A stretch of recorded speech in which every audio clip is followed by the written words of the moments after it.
20 de octubre del 46, domingo 19 después de Pentecostés. Dice Azarías: cuánto afán hay en el hombre por la propia salud y prosperidad. Si bien se considera el hombre, se ve atormentado y ligado por este afán perenne como un galeote a su banco. Es una obsesión que despoja la vida hasta de ese poco de felicidad material que la salud o la prosperidad en los negocios le pueden prestar. El miedo al día de mañana, el temor a las enfermedades, la preocupación por una posible pérdida de dinero, del empleo, de la herencia, el pánico a las perturbaciones meteorológicas para el campo, las epidemias para los criadores de animales, las revueltas obreras para los industriales y las revoluciones nacionales para la mayor parte de los pueblos. El hombre que nada puede hacer contra estas cosas inmateriales, bien que producidas por fuerzas materiales. El hombre que se ve impotente ante los microbios, los hurtos, los despojos, los rayos, el granizo, el viento, los terremotos, la peste y los motines, vive con el dogal del temor puesto al cuello. Este vivir sin paz es la consecuencia de haber hecho el materialismo la ley de su vida. Si el hombre fuese espiritual en sus afectos y pensamientos, no temblaría así. En primer lugar, porque levantaría su mirada a Dios, rogándole, y en segundo lugar, porque diría: esto no es más que un tránsito, y la meta es el cielo. El tránsito, sin duda, es penoso, pero la meta, en cambio, luminosa y feliz. Soportemos hoy para así gozar mañana por una eternidad. Temblemos únicamente de perder la meta y no perder una cosa cualquiera en el tránsito, cosa que no podemos llevar allí a la meta. Ingeniémonos tan solo con la constancia y la fe, con la caridad, la esperanza y las demás virtudes en allegarnos al tesoro que habremos de llevar con nosotros al lugar de la meta. Y confiemos en el Señor que nos dice: yo soy la salud del pueblo. En cualquier turbación que me llamen, yo les atenderé. Ahora bien, la petición contenida en la oración, ¿cómo puede conciliarse con la ofrenda de las almas víctimas? Yo te hablo a ti por lo que eres, como también lo son todas las pequeñas voces, y a través de ti les hablo a las otras almas víctimas. ¿Cómo podréis hacer vuestra la súplica de la oración cuando os ofrecisteis a la inmolación que Dios aceptó? Desandaréis el camino, alejándoos del lugar de vuestro suplicio. Por ventura le suplicaréis al Padre que os devuelva la salud, el bienestar, los afectos, en fin, todo cuanto le ofrecisteis para ser víctimas. ¿O le suplicaréis tal vez dirigiéndole estas palabras? No podéis, es cierto, dirigirlas, pero elevando a tal altura vuestro espíritu que les pidáis lo más perfecto, esto es, que Dios, aplacado, aleje a vosotros toda adversidad espiritual, a fin de que libres en el alma de las tentaciones y turbaciones, y en el cuerpo de la preocupación por el mañana y de los apetitos naturales de la carne, apetitos que no constituye pecado sentirlos, antes mérito el no consentirlos, podáis entregaros con libertad de espíritu al servicio de Dios. Viene a ser de este modo súplica perfecta, del todo sobrenatural y angélica, muy superior a la mayor parte de las peticiones de los hombres, en las que las preocupaciones materiales ocupan el 98% de las mismas. Meditemos a Pablo, que continúa enumerando las condiciones precisas para ser realmente cristianos. Renovarse en el espíritu de la mente, o sea, asumir un pensamiento que contemple y juzgue los acontecimientos y acciones que se hayan de soportar o llevar a cabo desde un punto de vista sobrenatural. El hombre, aun el católico, no se esfuerza por vivir y obrar conforme a la moral cristiana. Vive de continuo en un compromiso entre el cristianismo y la carne, entre el cristianismo y el mundo, entre el cristianismo y Satanás, olvidando de esta palabra solemne.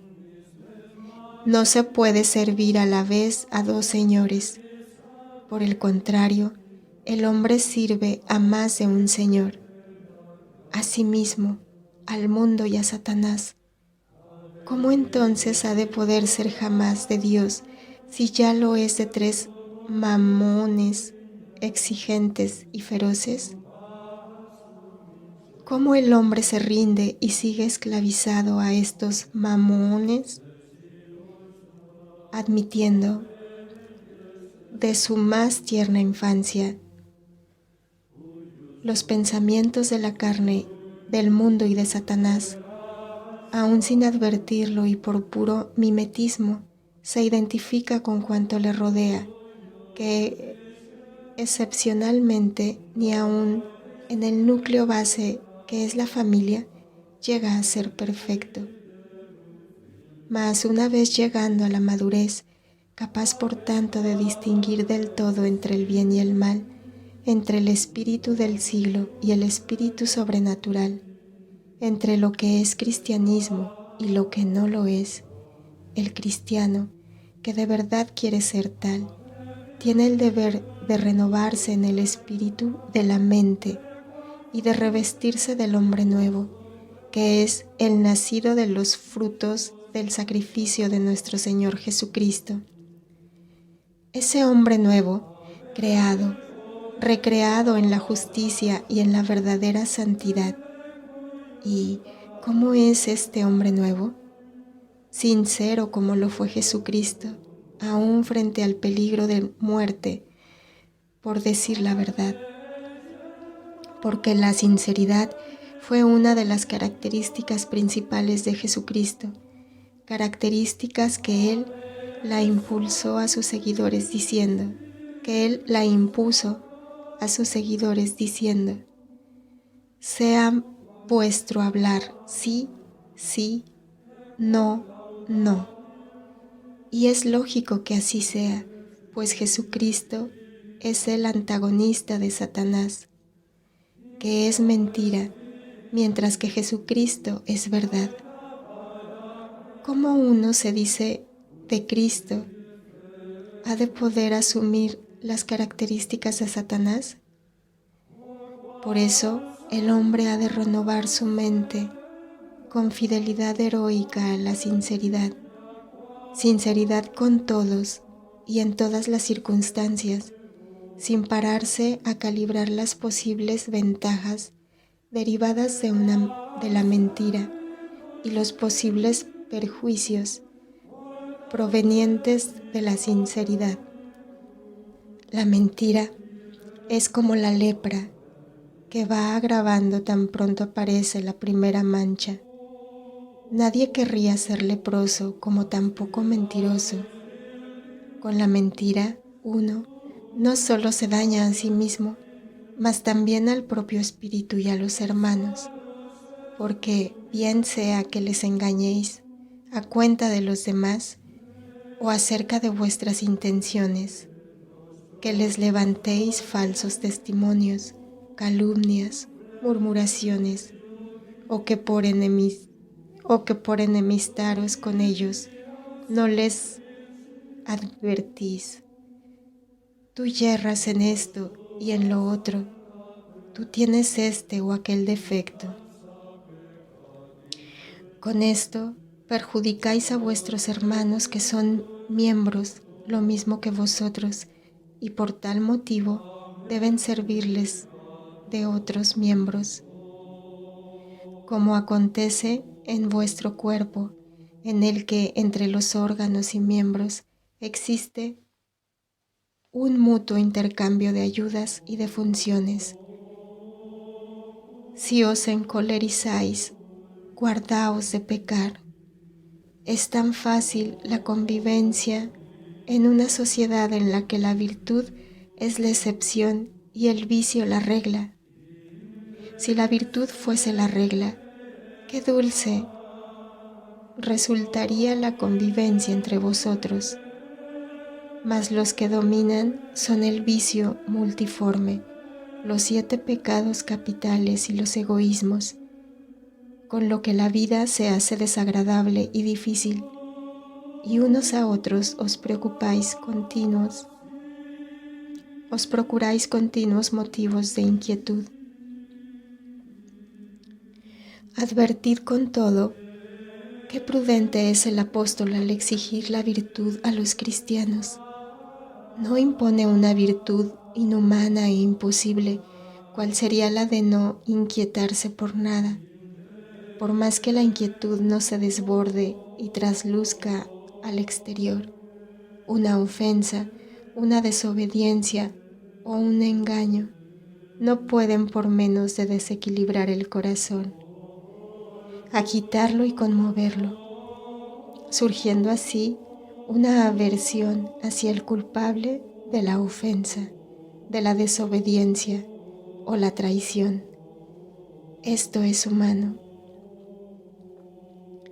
Pero el verdadero cristiano, al ser el espíritu más fuerte que la carne, se aplica presto el movimiento humano, y por más que persista la amargura de lo sucedido, se perdona, no se reacciona contra el que nos procuró tal amargura, experiencia, y no se lleva a cabo venganza alguna contra el culpable. He aquí pues que, como dice Pablo, si os airáis, podéis y debéis no pecar. No se puede impedir que el yo deje de sufrir por una ofensa recibida, mas esto no es pecar. Se peca cuando se vuelve ofensa por ofensa, faltando a la caridad. Que no se ponga el sol sobre vuestra ira. Recuerda la frase evangélica: si al tiempo que estás ante el altar para hacer tu ofrenda, te acuerdas de que tu hermano está airado contigo, deja la ofrenda a los pies del altar y ve primero a reconciliarte con tu hermano. El sacrificio de vuestro resentimiento, si sois vosotros los ofendidos, o de vuestra soberbia, de ser vosotros los ofendidos, vale muchísimo más que el sacrificio material o el rezo maquinal. Y ningún valor tiene la ofrenda ni los rezos, y hasta el mismo sacramento, de no ir precedidos de la caridad, que es perdón y humildad. Sí, que no se ponga el sol sobre vuestra ira. ¿Cómo encomendaros a Dios en la oración de la noche? En esa oración tan santa y apropiada para ahuyentar los fantasmas nocturnos y las sugestiones diabólicas tan agudas a esas horas, si tenéis con vosotros a Satanás al abrigar rencor contra quien os ofendió o perjudicó? ¿Cómo rezar la oración por excelencia si no perdonáis? ¿Cómo nosotros perdonamos a nuestros deudores? Decís, mas si no perdonáis, tampoco seréis perdonados. Perdonad, pues, cada día el mal que cada día os haya hecho. No deis entrada al demonio. Ciertamente el que no perdona no ama, y el que no ama rechaza a Dios y acoge a Satanás. Es esta una verdad poco meditada, pero ciertísima. El que roba, que no robe más. ¿De cuántas maneras se puede robar? Te lo explico ya, Jesús, Señor nuestro Santísimo. Muchos se rebelarían si se les dijese, sois unos ladrones, pues efectivamente jamás robaron un ochavo ni un grano de uva. Mas el latrocinio no es solo de dinero, alimentos o alhajas. Los ladrones son mucho más numerosos de lo que se cree. Los ladrones morales son sin número y los espirituales, que roban dones espirituales, una tercera parte. Verdaderamente, hay tantos que no tienen en cuenta ni meditan que el 10º mandamiento dispone no desear los bienes ajenos.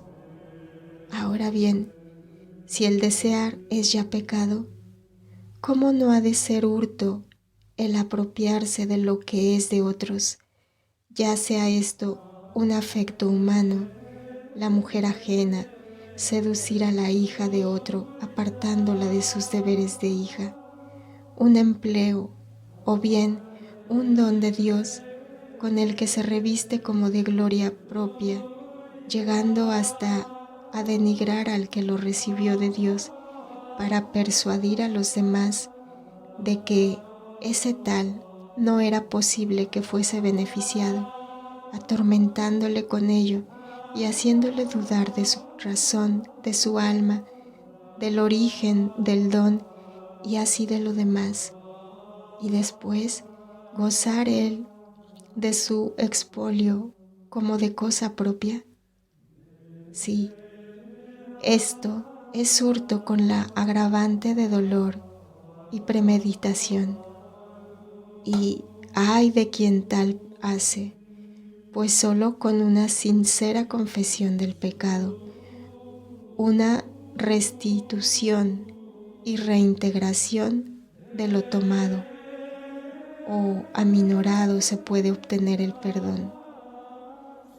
Mas realicé algún trabajo honrado en ayuda de los menesterosos.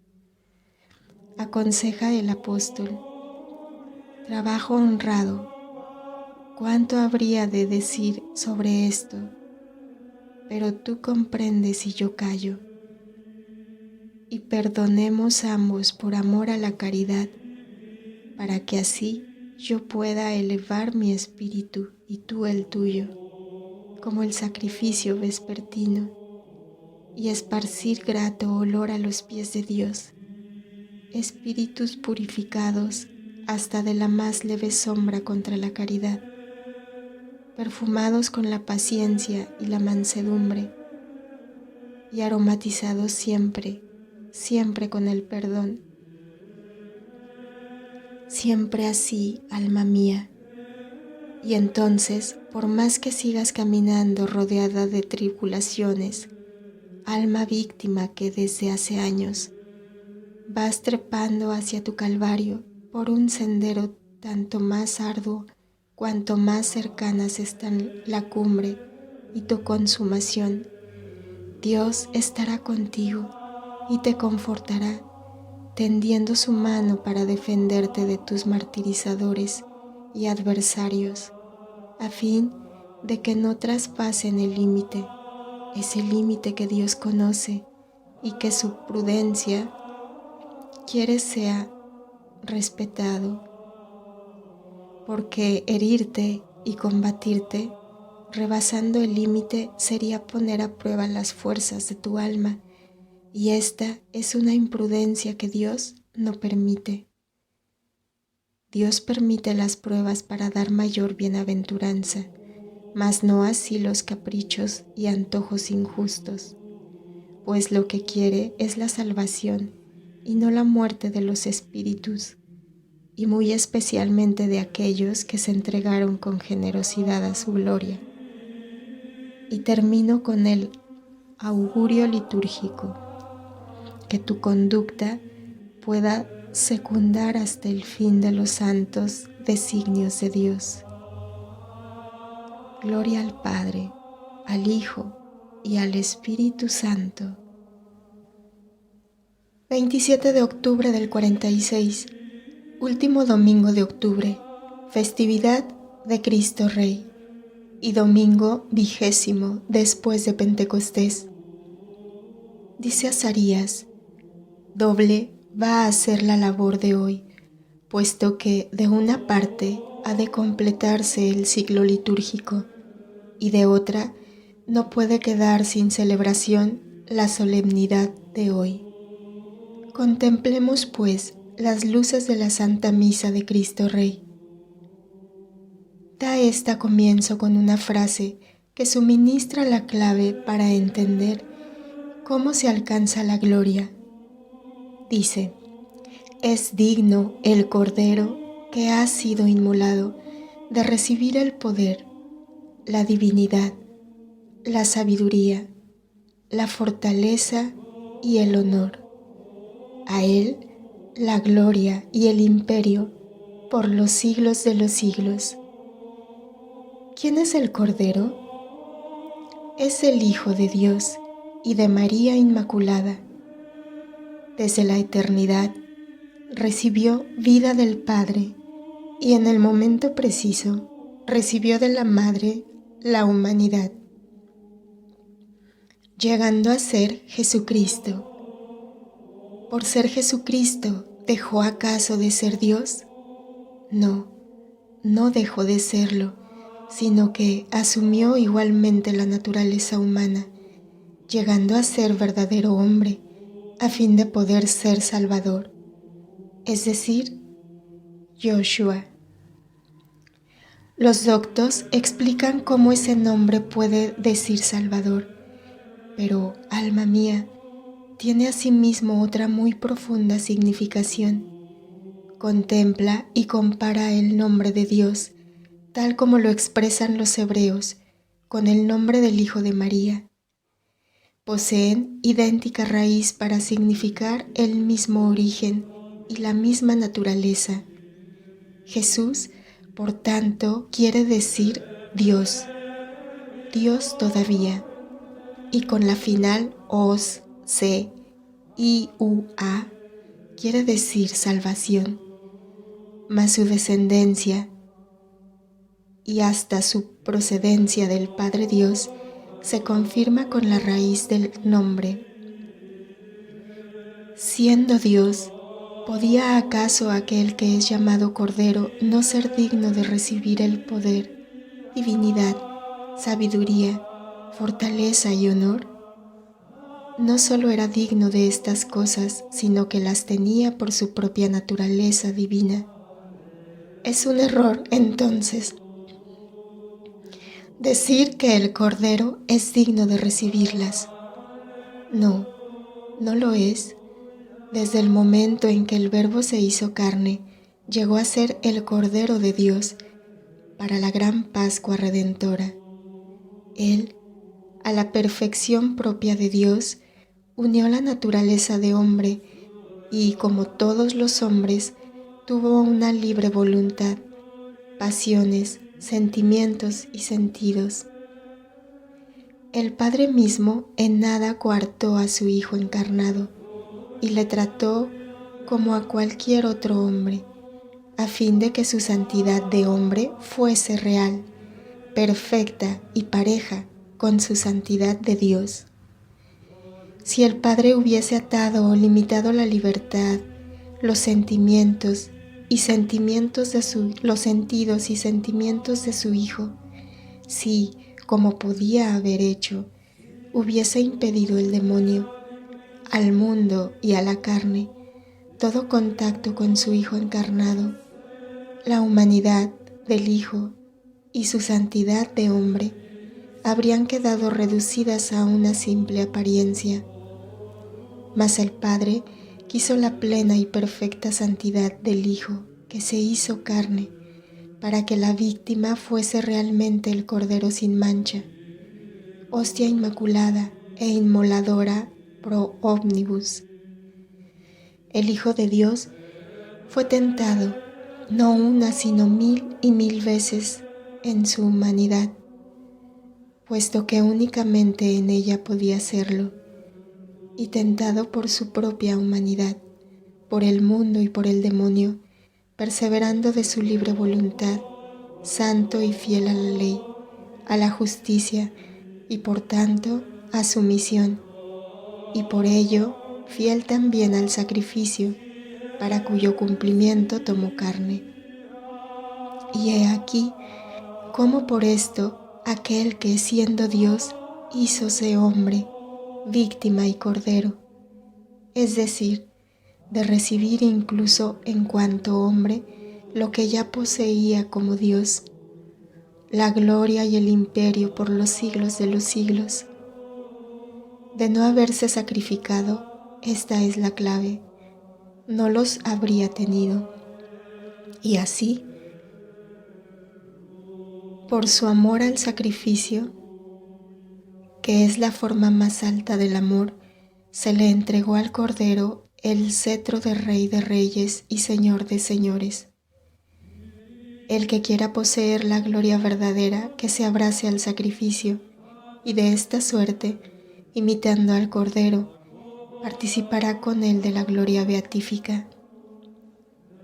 Canta la oración: oh Dios omnipotente y eterno, que quisiste restaurar todas las cosas en tu amado Hijo, Rey del universo. Veis, almas, el deseo de Dios y de su generosidad amorosa. No había otro sino Dios que pudiese aplacar a Dios y restituir a su prístina perfección el orden turbado en el Edén. Ese orden era que aquellos que fueron creados a imagen y semejanza de Dios pudiesen gozar en él, siendo dioses en el hermoso paraíso. No era conveniente que el Espíritu, concedido por Dios, emanación de Dios, Padre de los hombres, se perdiese en estos tras la muerte de la carne, como tampoco lo era que un exilio perpetuo mantuviera a los espíritus justos alejados de la morada del Padre en un limbo sempiterno. No era conveniente, lo primero, por la dignidad que acompaña a cuanto procede de Dios, y lo segundo, por la justicia de Dios. A los justos les era debido un premio, y ¿cuál otro sino el paraíso? Mas en el paraíso no podían entrar las almas inficionadas con la culpa original, que no hay purgatorio que la anule.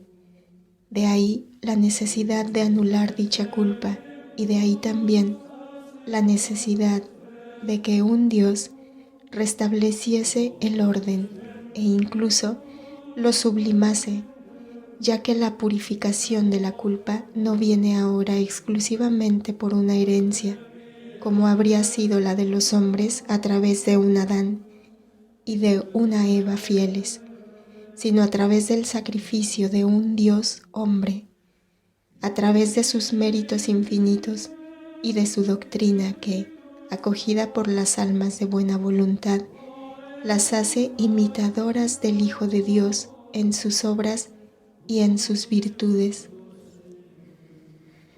El sacrificio, el amor heroico, la imitación del mártir divino y la comparación de las pobres criaturas en la pasión de un Dios con iguales méritos y frutos, si bien teniendo siempre en cuenta la diferencia existente entre Dios y el hombre, no hubieran sido posibles de no haber provocado la culpa de dos, la necesidad de la encarnación y de la redención santísima. Cuánto no hubieran tenido que dejar de envidiar los ángeles a los hombres si la bondad de Dios y la generosidad de Dios Hijo, nacidas y sostenidas por su infinito amor, no hubiesen mandado a los hombres el Salvador, el Maestro perfecto, en el que los hombres que quieren llegar a ser dioses deben mirarse para imitarle, a fin de condividir la gloria de Jesús Santísimo en el cielo. Vuestras coronas no son ya las ingenuas y fáciles coronas que los hijos del hombre habrían tenido en el Edén, sino las áureas, espinosas y preciosas coronas reales de los hermanos de Cristo, del Cordero, del coronado Rey del dolor, del coronado Rey de la gloria, las coronas del martirio, de duras ramas espinosas, emperladas de sangre, las coronas de gloria, emperladas con vuestros sacrificios que os esperan en el cielo. Hermanos, exclama el apóstol, demos gracias a Dios Padre que nos ha hecho dignos de participar en la suerte de los santos en la luz y librarnos del imperio de las tinieblas. Nos ha transportado al reino de su amado Hijo, en cuya sangre tuvimos redención y remisión de nuestros pecados. Un himno perpetuo de gracias debería brotar del corazón de los hombres por tanto amor. Un himno no de vanas palabras, sino de latidos de amor y de acciones santas hechas a imitación de Cristo. Un himno de reconocimiento y de alabanza por haberos hecho copartícipes con Cristo de la redención de los hermanos, por haberos hecho hermanos de su Verbo, de Jesús, Hijo de Dios y de María, del Dios perfectísimo, del perfectísimo hombre, del Rey eterno que restituyó a los hombres, la imagen del Dios invisible, del verdadero primogénito, por el que todas las cosas fueron hechas en la tierra y en el cielo, siendo todo creado por medio de él, palabra, y en atención a él, o sea, para que el amado del Padre pudiese llegar a ser Rey de Reyes, tras asumir todas las realezas, la humanidad, la sabiduría, el dolor, la tiara de pontífice y el imperio sobre la muerte. Y si vosotros sois hermanos de tal perfección, es por la sangre preciosísima que al Padre plugó que su Hijo la tomase y derramase, humillando la plenitud de su divinidad, unida a la carne inmaculada, sobre el patíbulo de la cruz, a fin de reconciliar las cosas de la tierra con las del cielo.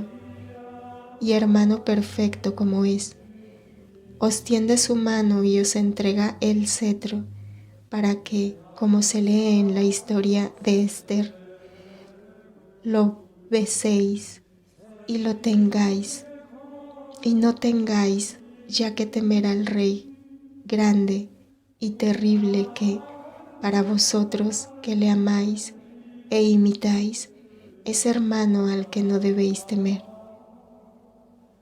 Díceles el Padre de un modo perfecto, pídeme, y yo te daré los pueblos en patrimonio, y Él, el Rey sublime, os pide a vosotros que amáis y sois los predilectos, y pide a los pecadores, y se vuelve a vosotros para que unáis vuestras súplicas a la suya, vuestro sufrimiento actual al suyo pasado, y todos unidos laboréis con él en la extensión de sus demonios hasta los últimos confines de la tierra. Sentíos orgullosos de esta elección y militad heroicamente bajo el lábaro de Cristo Rey, para después reinar con él en la gloria del cielo. Militad heroicamente es comportarse con arreglo al código de Pablo, que establece para sus cristianos: la vida del cristiano es perpetua milicia y milicia heroica, por cuanto se halla en lucha constante contra las mismas cosas, contra las que combatió Jesucristo Santísimo durante sus 33 años de vida terrenal, a fin de continuar siendo Cordero sin mancha. La liturgia de este tiempo que precede al Adviento va preparando los ánimos para el tiempo de Navidad, recordando a través de las epístolas en qué condiciones debe mantenerse el cristiano para disfrutar del don excelso en la encarnación del Verbo. Vivir prudentemente acompañados de las propias acciones, sin perder un tiempo que no sabéis si después lo podréis recuperar. Pensar siempre que de todos los momentos, aún de los mejores, habrá de darse cuenta. Momentos de tibieza, de frivolidades vanas, de holgona somnolencia y hasta de pecado. Aprovechar, por tanto, cada instante a fin de reparar el mal hecho o el bien dejado de hacer. El mañana nunca es seguro. Así pues, hacer uso del presente es siempre un don de Dios que, con él, os da la posibilidad de adquirir méritos a sus ojos santísimos. Hay que ser prudentes, es decir, hay que recapacitar antes de hacer cosas que un impulso interno os mueve a hacer y que, al placer, son buenas, pues el demonio suscita impulsos, buenos en apariencia, pero que después resultan equivocados.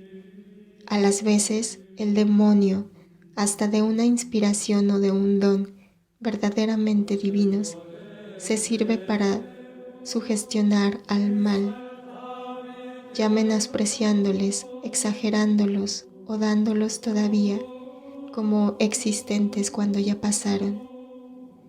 Esta es la razón de la caída de muchas almas a las que Dios había las escogido y que no aceptaron a ser prudentes y tanto más vigilantes cuanto los dones e inspiraciones fueron más sublimes.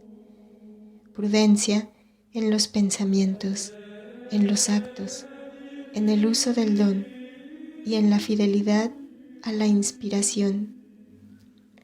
Que no dé lugar a que brote el humo de la soberbia ni el ánimo de la exageración, que todo lo desbarataría.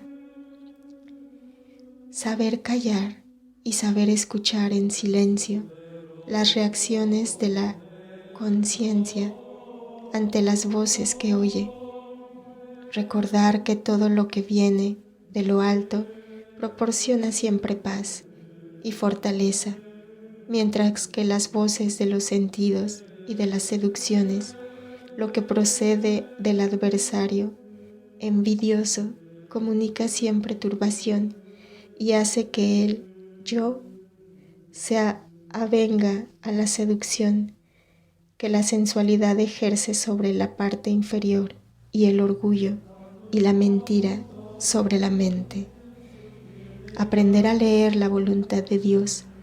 Todo esto se consigue con una vida recogida, mas no así en una vida disipada. Dice Pablo: no os embriaguéis con el vino, fuente de lujuria, antes llenaos del Espíritu Santo. Oh, no hay que temer tan solo al vino extraído de la vid, sino, y mucho más aún, al vino de la soberbia, que embriaga tanto más que el zumo de la vid. La soberbia no hace del hombre un superhombre, sino un pigmeo, un animal, tan solo un animal racional. Y aun esto es poco, por cuanto la soberbia ofusca la razón. Un animal, no ya un Dios. Y esto debido a la ausencia del Espíritu Santo, que huye de los soberbios y de los impuros. Por lo demás, la soberbia es la pureza del Espíritu. La presencia del Espíritu de Dios diviniza al hombre. Al tiempo, la soberbia le priva de este espíritu y el hombre se degrada. Prudencia en el hablar. ¿Cuánto se peca con las palabras? Palabras licenciosas, palabras de murmuración, palabras iracundas y palabras vanas. Sabed frenar vuestra lengua, haciéndola órgano de alabanza para Dios y de edificación para vuestros hermanos, y no instrumento con el que herir y producir escándalo. Prudencia en el proclamarse a sí mismo y decir a los demás: yo estoy por encima y mando.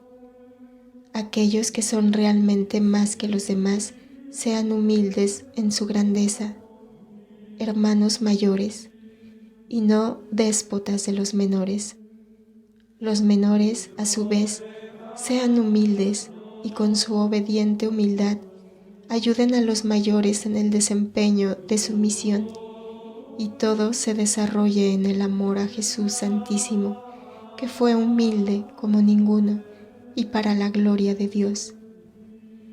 Los antiguos hebreos podían, dentro de su dolor desprovisto de la fraternidad con Cristo Santísimo, sentarse a las orillas de los ríos de Babilonia y llorar, acordándose del Señor, cuyo enojo habían merecido. Mas los cristianos, aunque hayan pecado, deben seguir adelante, levantarse tras la caída, purificarse con la sangre del Cordero, recobrarse con el pan de los fuertes y marchar confiadamente, porque saben que para defender su causa y aplacar al Padre, tienen a su favor la hostia pura e inmaculada que lleva por nombre Jesús. El mismo Dios prometió por boca de su Verbo que quien espera en Él no se verá defraudado, que esta promesa confirme a los buenos, conforte a los débiles, mueva a los culpables a un humilde arrepentimiento, y los cristianos todos encuentren en ella una luz de amorosa alegría que les haga avanzar hacia el reino de Dios. Gloria al Padre, al Hijo y al Espíritu Santo. 3 de noviembre del 46, domingo 21 después de Pentecostés.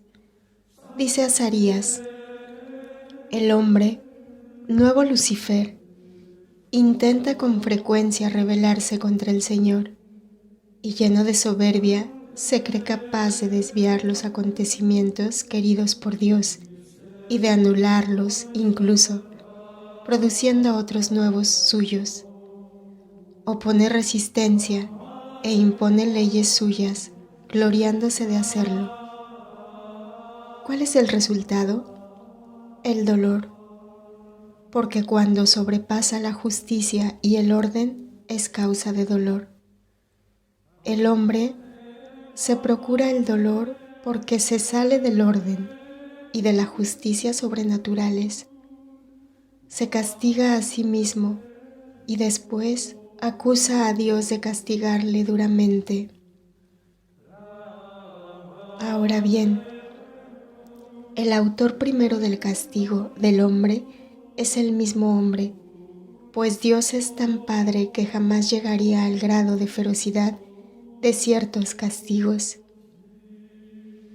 Castigos injustos son muchos de los castigos de los hombres al ser provocados por cosas injustas, castigos que se abaten sobre culpables e inocentes y que alcanzan en grado mayor a los inocentes que a los culpables e incluso aún a los autores principales del castigo. Es su hora. Satanás les protege al servirle rendidamente, mas pasada la vida terrena, el equilibrio de la justicia quedará restablecido y Satanás ya no podrá proteger a sus siervos ni atormentar a los de Dios. Permanecerá intocable el querer de Dios, que decretará gozo para los martirizados por el hombre y por Satanás, gozo para los que lloran y sufrieron persecuciones, gozo para quienes supo mantenerse fiel a las virtudes y a la ley de amor, y castigo, tremendo castigo para los rebeldes, los soberbios, los crueles, los injustos, los perseguidores de sus hermanos y los ofensores de Dios. En el día de todos los santos, yo me mantuve callado, porque todo el paraíso te estaba hablando con su amor. Todo venía a ser una lección con el gozo de que estabas inundada. Por eso permanecí a tu lado, tutelando el misterio y adorando contigo a la divinidad que te beneficiaba. ¿Qué habría de decirte más de cuanto te dijese lo que viste, gustaste y comprendiste? La Iglesia gloriosa, al darte lo que tú llamaste su amor, justa definición esta, te proporcionaba la explicación más bella y más justa de lo que es el dogma de la comunión de los santos, de lo que es la santidad, de cuál sea el medio para llegar a ser santos y de lo que constituye su premio. La liturgia de la festividad de todos los santos se cambiaba en ti de palabra en visión, de visión en comprensión y de comprensión en participación. Yo callaba en vela y adoración. Mas hoy puedo muy bien decir, he aquí que viste la bienaventuranza de quienes supieron mantenerse sin mácula en su camino. Avanza como ellos en la ley del Señor y llegarás a aquella beatitud que os compensa de cuantos dolores sufristeis aquí abajo. Y ama como te sentiste amada por el inmenso y luminoso pueblo de los santos. Ama y ruega por todos tus hermanos militantes para atraer sobre ellos el amparo protector de Dios, que los defienda de las pruebas que ellos no saben soportar y con su bondad les atraiga a la bondad de sus obras y pensamientos. Y sabes tú muy bien por quiénes debes siempre comenzar. La primera palabra y la plegaria primera de Jesús sobre la cruz fueron a favor de quienes eran los mayores pecadores y sus verdugos más sutiles y martirizadores, ya que en la parte que no es carne le causaban dolor, el más acerbo dolor. Para amar así es precisa una gran fortaleza de espíritu, una inexhausta fortaleza. Vuestro yo constituye una trinidad de fuerzas y de sensaciones encontradas. El superior a todos, el yo espiritual, tiene en los verdaderos hijos de Dios una voluntad continua de amor y de perdón por imitar a Cristo Santísimo y en consecuencia de vivir en el amor con el amor. Él El yo moral reacciona con más fuerza contra lo que le hiere. Los afectos lesionados se resisten, las estimas sacudidas se debilitan, las desilusiones llevan a formar juicios severos y las ofensas a pagar con las tornas, o cuando menos a resentimientos que endurecen vuestras relaciones con los culpables. Al hombre le afecta la pesantez de la materia hasta en su modo de pensar y de actuar en respuesta a cuanto recibe.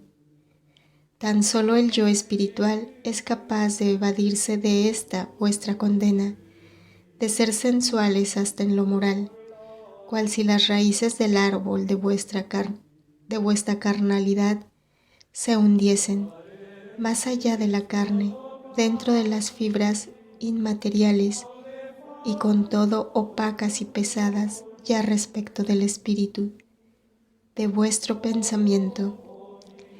La parte material, por último, el yo animal, por cuanto el dolor sea cualesquiera su origen y su forma, es siempre una exasperación de la carne, de la sangre, nervios y órganos.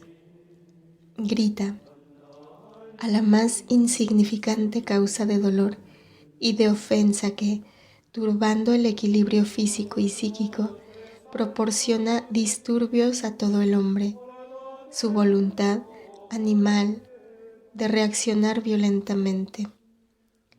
En el hombre subyacen soterrados un dios y una fiera, y en el centro, haciendo de eje, de balanza entre estas dos fuerzas opuestas, está la voluntad, la razón del hombre, con lo que su quid moral y la aguja de la balanza se hallan sujetos a continuas oscilaciones.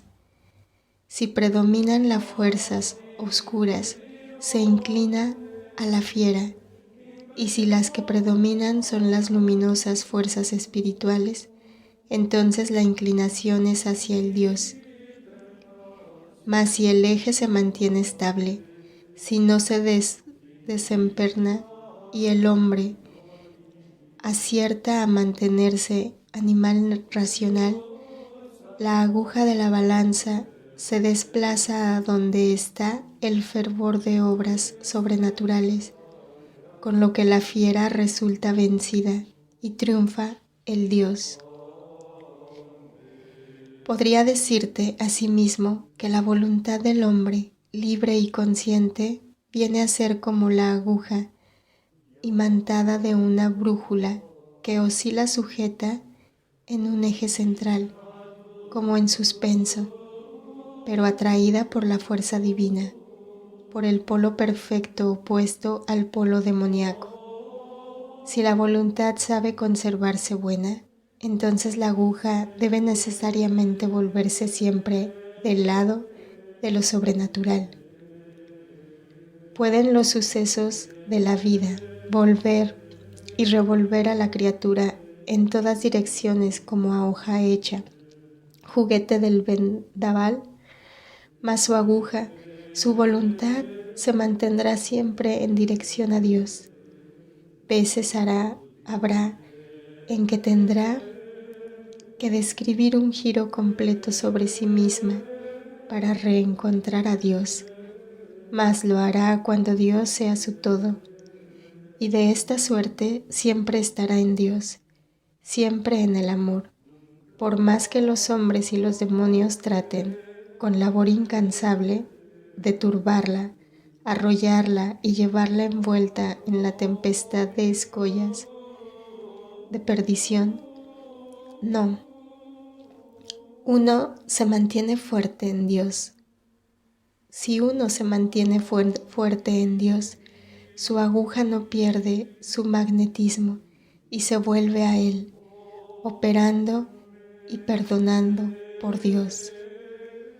¿Cómo se consigue la permanencia en esta fortaleza? Lo dice Pablo, revistiéndose de la armadura de Dios, es decir, tomando sus virtudes para hacer de ellas planchas de la coraza defensora, porque solo las fuerzas de Dios pueden hacer frente a las que os asaltan, ya que ciertamente no son esos hombres insignificantes lo que, en apariencia, son asaltantes vuestros, como tampoco lo son las fuerzas de la carne y de la sangre, latentes en vosotros mismos, sino que los dominadores de este mundo tenebroso, los príncipes y potestades infernales, son en realidad los agentes que mueven a aquellos que os asaltan y os causan dolor. Los hombres, sin ellos saberlo ni creerlo, son muchas veces títeres manejados por Satanás. Por aquellos, solos, no serían capaces de ocasionar tanto mal, mas distraídos superficialmente y soberbios como son, no se resguardarán en las defensas, desprecian las que Dios les ofrece y desnudos, débiles, soñolientos y sugestionados acaban siendo presas del adversario que los zarandea por el dolor de los hijos de Dios. Otra fuerza peligrosa es la carne. Ella está en vosotros y es la rebelde que siempre levanta la cabeza. Si bien son las armas de Dios las que dominan, tomadlas, pues, para resistir a las tentaciones que toman 1000 y 1000 nombres diferentes, que provienen de 1000 y 1000 puntos distintos, que se lanzan contra la parte animal del hombre, lo mismo que contra su parte moral y espiritual, y así alcanzaréis victoria. Verdad y justicia por espada y coraza, fe por escudo y conocimiento profundo de la sabiduría pre- y post-cristiana, para poder marchar sin peligro de errar por el camino pacífico y santo de Dios. Fe, fe y más fe. El que cree que en la vida futura ha de gozar en unión con Dios, el que cree en la verdad enseñada, no se pierde.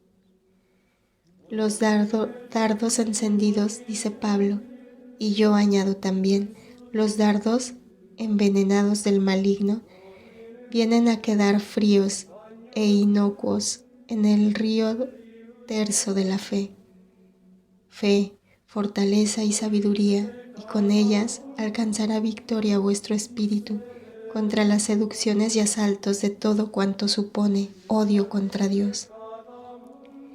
Y paciencia también con vosotros mismos. No impacientaros si a pesar de todo vuestro cuidado llegáis a sufrir alguna caída. No os digáis, esto es señal de que estoy en desgracia de Dios. Pensad siempre que Satanás trabaja contra el que no es suyo. No es tan necio que pierde el tiempo con quienes ya los tiene sujetos. Su tiempo lo emplea inteligentemente, haciendo el mal donde merece la pena hacerlo, donde puede causar dolor a Dios y donde dejar en paz equivaldría a confesar que admite una derrota y una pérdida. Porque Satanás ve el pasado y el presente, mas no el futuro, por lo que puede lisonjarse mientras el hombre vive, de hacer suyo incluso a aquel que al presente es un justo, cosa que con su perseverancia alguna vez lo consigue. Cobijaos en el refugio de Dios y no temáis. Tened presente a Job de Uz. Satanás desafió a Dios. Satanás, que no ve el futuro y espera conseguir victoria hasta del que ya tiene escrito su nombre en el cielo. Y escarnecedor como es de Dios y del justo, Sairió. Así, tócale en lo que posee, y verás si te maldice o no. El Señor le permitió tentarle, mas sin quitarle la vida, y Satanás arremetió furioso contra el justo, sin ahorrarle dolor alguno, ni aun el de los reproches indebidos de falsos justos, esto es, de justos de boca tan solo, pero que disfrutaban de toda clase de bienes. Tú sabes bien de este dolor, mucho más penoso que la enfermedad, la muerte y la pérdida de bienes, es el que, más que ninguna otra cosa, cimenta las virtudes. Mas Job, no parar mientes en sí, profirió lamentos en su dolor, pues continuaba siendo hombre. Al hallarse revestido de la fortaleza de las virtudes de Dios, continuó siendo un justo, y Satanás perdió la batalla, quedando humillados los 3 títeres movidos por él para aumentar el dolor del probado, al inducirle a proferir palabras de queja. Satanás, recuérdalo siempre, puede llegar hasta el límite y nada más.